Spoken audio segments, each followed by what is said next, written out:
बिस्मिल्लाहिर्रहमानिर्रहीम। नाजरीन, मेरा नाम अब्दुल बासित और आप देख रहे हैं पाकिस्तान टीवी। नाजरीन, फैसल वाडा एस्टेब्लिशमेंट के करीबी साथी के तौर पर देखे जाते हैं और इसका इतराफ़ भी उन्होंने ख़ुद कई निजी चैनल्स पर बैठकर किया है। एस्टेब्लिशमेंट इनको अपना बयानिया बनाने और पैगाम रसानी के तौर पर भी आगे रखती होगी। इस वीडियो में इनका कहना है कि हुकूमत बिल्कुल नाअहल साबित हुई है और इनसे एस्टेब्लिशमेंट को कोई तवक्को नहीं है कि वह एस्टेब्लिशमेंट के लिए कोई बयानिया बना सकें और अपना इमेज भी ठीक करने में नाकाम रहे हैं। तो चलिए सुनते हैं इन्हीं से कि वो मज़ीद इस वीडियो में क्या कहते हैं। जी, बहुत शुक्रिया आपका Faisal, thank you very much.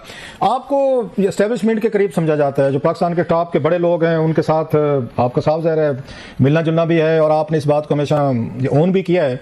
आप ये पिछले कुछ 2-3 दिनों से हम देख रहे हैं, कुछ अरसे से आप जब हुकूमत पे तनकीद करते हैं, प्राइम मिनिस्टर पे करते हैं, इनकी नलायकियों पे, नाअहलियों पे और इस तरह की चीज़ें एक्सपोज करते हैं, तो आम तौर पर तो ये जाएगा कि फिर पाकिस्तानी आर्मी एस्टेब्लिशमेंट जो है वो नवाज शरीफ साहब, इनकी हुकूमत, इनके वजीरों से नाखुश है।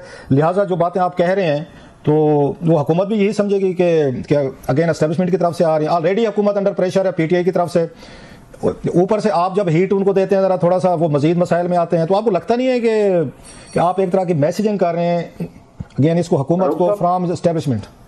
देखिए रऊफ साहब, सबसे पहले तो ये कि मैं अपने रिश्ते, दोस्ती और दुश्मनी में खुल कर निभाता हूँ जी। अपना सर भी दे देता हूँ, दूसरे का सर भी ले लेता हूँ, ये आपको भी पता है सर। उसमें चाहे मीडिया हो, और अगर मैं शर्माता नहीं हूँ कहते हुए कि मैं प्रो एस्टेब्लिशमेंट और प्रो जुडिशरी हूँ, मैं हूँ, ठीक है। जिनके आप जाके कमरों में तस्वीरें खिंचाने के लिए तड़प रहे होते हैं लाइन लगाने के लिए, लेकिन बाहर आकर गालियां देते हैं, मैं उसके खिलाफ हूँ। जिनके आप पैर पड़ते हैं, कॉम्प्रोमाइज होते हैं, उनको बाहर असेंबलियों में जाके नारे लगा रहे होते हैं बदमाशी के और गुंडागर्दी के और मौला झट के, मैं उसके खिलाफ हूँ। जो आप अंदर है वो बाहर भी। तो मेरी इसके अंदर बड़ी क्लैरिटी है। वो कुर्बानियां देते हैं, हम इज्जत से करते हैं, ना मैंने उनसे कोई पैसा कमाया, ना उनसे कोई ठेका लिया है, ना किसी और से कमाई की है, ना कोई ठेका लिया है। तो मेरी क्लैरिटी बहुत क्लियर है, ठीक है जी। नंबर 1। नंबर 2 ये कि मेरा अपना भी एनालिसिस है, चाहे मेरी 0.1% की सियासत हो, चाहे मेरी सियासत ना हो, चाहे मैं कारकुन ना कहना हूं या जो भी ना कहना हूं, लेकिन मेरी अपनी एक एनालिसिस है, मेरा अपना विजन है। मैं पढ़ा लिखा हूं, आंखों से देखता हूं, अंधा नहीं हूं, मुंह से बोलता हूं, जबान है, दिमाग है, दिल है। मैंने तो आपको इमरान खान साहब की 2022 में बता दिया था कि क्या होने वाला है। तो क्या उसकी भी स्क्रिप्ट किसने मुझे लिख के दे दी थी? जब फैज अली के खिलाफ में खड़ा हुआ, जब वर्दी में DPI थे, तो मैं फौज का उसका तर्जुमान क्यों नहीं था, मैं पीने का करीब था।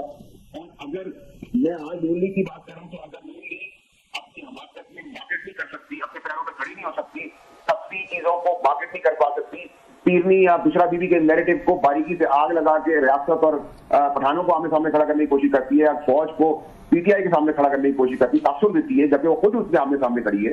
तो फिर आपको मैं क्या कहूंगा? मैं उनसे कहूंगा ये बहुत लाइक है। क्यों सर? मेरी तो कोई फाइल मुझे लेकर जमीन नहीं लौटता, मुझे कोई ठेका नहीं लेना, मैं किसी का बापा नहीं खाता, मुझे वजारत नहीं बननी, मुझे उनकी पार्टी का हिस्सा नहीं बनना, मैं इंडिपेंडेंट हूँ। आप ये काम करेंगे, करूंगा नहीं, ठीक काम करेंगे।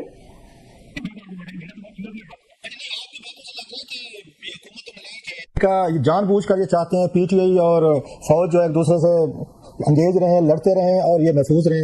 आपकी बातों से ये तसल्लुक लग रहा है कि उन दोनों को लड़ा के आपको मैं तासुर नहीं, हकीकत है। राइट, ये बिल्कुल ठीक बात कर रहे हैं आप।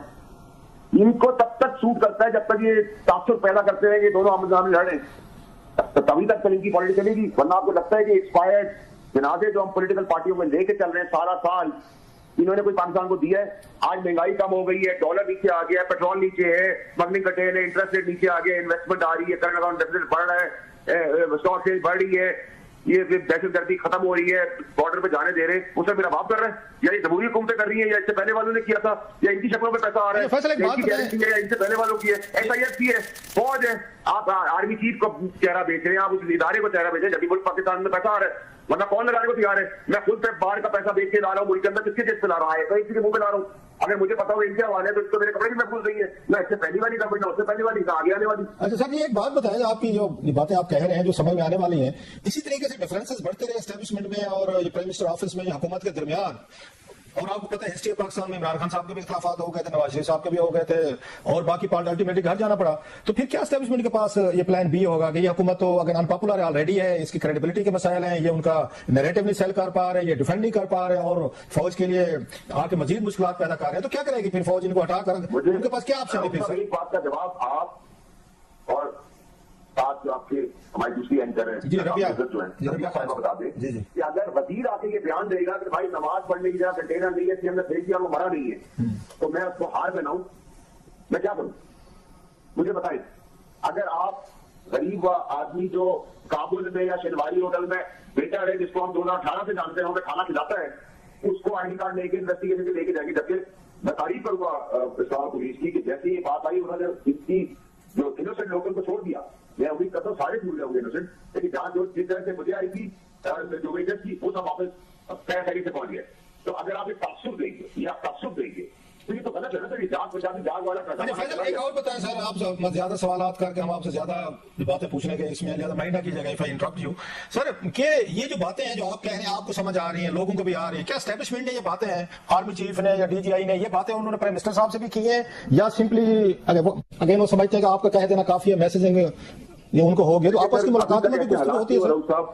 एस्टेब्लिशमेंट के ऐसे हालात नहीं हो तो उनको मैसेजिंग कराने के लिए मेरी जरूरत हो, ठीक है। उनका और बहुत सारे तरीके, वो मुल्क के अंदर इतना बड़े मुल्क की टेररिज्म संभाल रहे हैं, 7 से 18 साल दे रहे हैं, तो ये मेरे ख्याल नाजायज बात होगी कि अगर हम कहें। देखिए अगर मैं आपका बताऊं, मैं रबिया का बताऊं, तो इसका ये मतलब थोड़ी कि सर आप मुझसे कोई पैसा कमा रहे हैं, मेरे ताबे हैं, मेरे मुलाजिम है, मेरे नौकर है, आपको मेरा तक अच्छा लगता है, आप तारीफ करते हैं, बुरा लगता है, क्रिटिसाइज करते हैं, तो मैंने तो कभी आपको या रबिया को ऑब्जेक्शन नहीं किया। इसी तरीके से अगर एस्टैब्लिशमेंट की कुर्बानियां हैं, आप अंदर जाके हाथ जोड़ते हैं सियासतदान और बाहर निकलने गाली देते हैं, तो मैं कहता हूँ गलत है। मैं अंदर भी उससे इज्जत से बात करता हूँ, मैं बाहर भी उससे इज्जत बात करता हूँ। किसी का बाप नहीं खड़ा हुआ फैज अभी के आगे डीजीआई का यूनिफॉर्म मैं खड़ा हुआ, कौन कौन सी चीजों से मैं नहीं गुजरा, आपको नहीं पता रहा साहब, तो उस वक्त मुझे कभी किसी ने क्रेडिट नहीं दिया कि भाई तुम सोच भी। जनरल फैज अमीर साहब से याद है सर जी, उनका वो चल रहा था, वो सुन रहे थे कि उनका तकरीबन कंप्लीट हो गया है कोर्ट मार्शल, कोई उसकी खबर है? आपको बात है रऊफ साहब के 25 नवंबर 24 की तारीख इसलिए कही है पीटीआई ने प्रोटेस्ट, क्योंकि 25 से चार्जेस फेम होने, वो 25 के बजाय 5 को हुए, आज जाके हुए हैं। तो इसी तरह उनका भी बहुत टीवी चल रहा है, जो पीटीआई की ठंडली है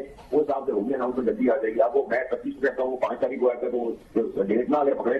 पाकिस्तान में तो सर सिवाय खबरनामे के कोई भी साइड नहीं होती, तो उस हिसाब से अगर आप करें तो वो चीजें बिल्कुल। तो खान साहब को मिलिट्री ट्रायल आप खान साहब मिलिट्री ट्रायल होते देख रहे हैं in connection with general Faiz साहब की, क्योंकि बहुत सारी बातें होती रहती हैं। यूके ने भी कहा आपके शायद मिलिट्री ट्रायल ना होगा, आपकी क्या रीडिंग है? आज 9 मई पे तो उन्होंने वो लगा दिया, पहले कहते 9 मई भी नहीं करें, उन पर नहीं लगाएंगे, आज वो भी लगा दिया, तो मिलिट्री ट्रायल की क्या? को कभी भी मैं आपको कभी ये नहीं कहूंगा कि ये पॉसिबिलिटी तो इसकी है।